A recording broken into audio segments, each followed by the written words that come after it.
Y bueno, pues resulta importante también observar algunas cosas, porque yo he venido comentando, y lo dije en vivo y lo estoy comentando ahorita para ustedes, profesores, que desde 1984 empecé a trabajar esto que es el asesoramiento examen.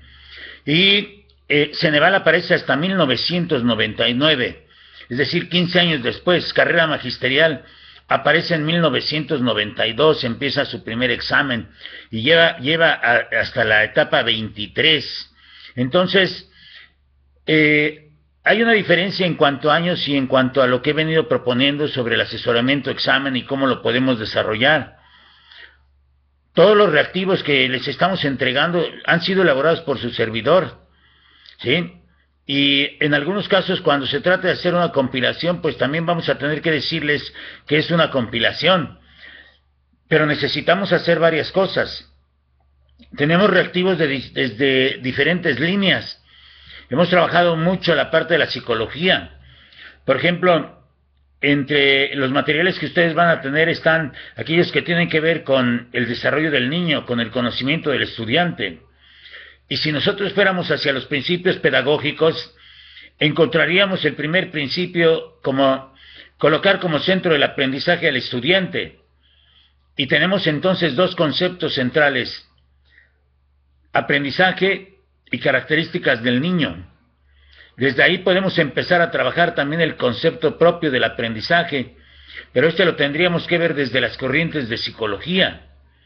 Como lo señala Gerardo Hernández Rojas, el psicólogo destacadísimo de la Universidad Nacional Autónoma de México, el autor del libro de Paradigmas de Psicología aplicados en la educación, o el autor de aquel documento de implicaciones de 6 corrientes de psicología en educación.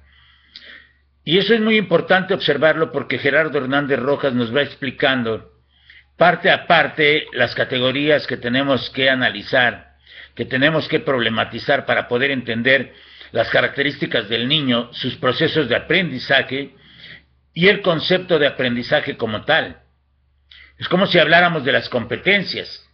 Muchos hablan de las propias competencias, pero cuando hablan de las competencias parece ser que hablan de algo muy vago.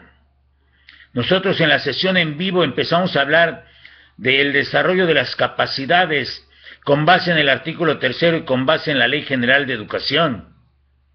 Desde ese punto de vista, observábamos a las capacidades y hacíamos un repaso por todas las capacidades hasta señalar la aptitud del sujeto. Después pasábamos a hablar de la personalidad del sujeto y de los componentes de la personalidad, entre ellos la autonomía. Y hablábamos también de esa parte, que las competencias para la vida se olvidan, aunque lo tocan, ligeramente. Pero cuando las competencias para la vida se señalan y me hablan del aprendizaje permanente, o del manejo para la tecnología y la información y la comunicación, o del manejo de situaciones, vivir en sociedad y la convivencia, las partes que se refieren, e inclusive que se señalaron desde los 4 pilares cuando tocaban el ser, ahí surgen las grandes preguntas. ¿Cómo tocar al ser para poder transformar al sujeto mismo a partir de la escuela? Y nos vamos dando cuenta que hay toda una serie de contradicciones en la formación de nuestros estudiantes, que hay toda una serie de contradicciones que se ven en el modelo de educación. Porque si me están hablando del diálogo, por ejemplo, en las competencias para la vida, ¿por qué no se pone en práctica en la vida nacional? Ese tipo de contradicciones son las que tenemos que ir viendo. Pero nosotros tenemos que ir preparando el camino hacia la aplicación y el enfrentamiento con un instrumento de evaluación.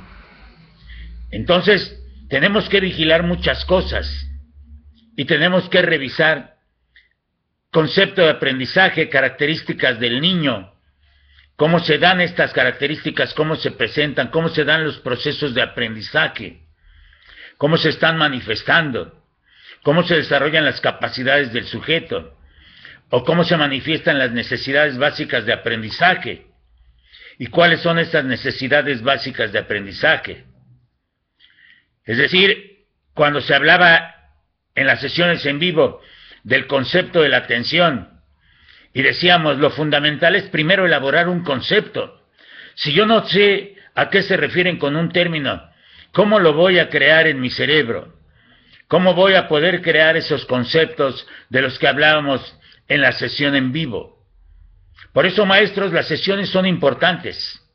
Las sesiones son importantes para que ustedes vayan viendo estos videos.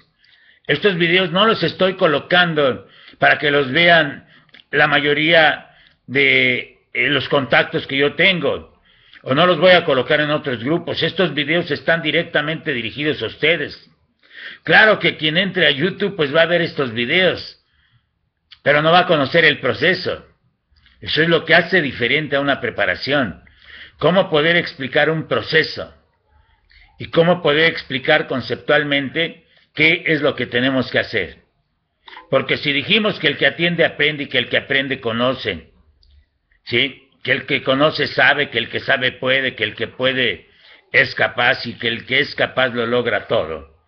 Entonces vayamos hacia allá, maestros, y apliquemos eso que les pedimos a los niños en nosotros. Continuamos ahorita en el chat.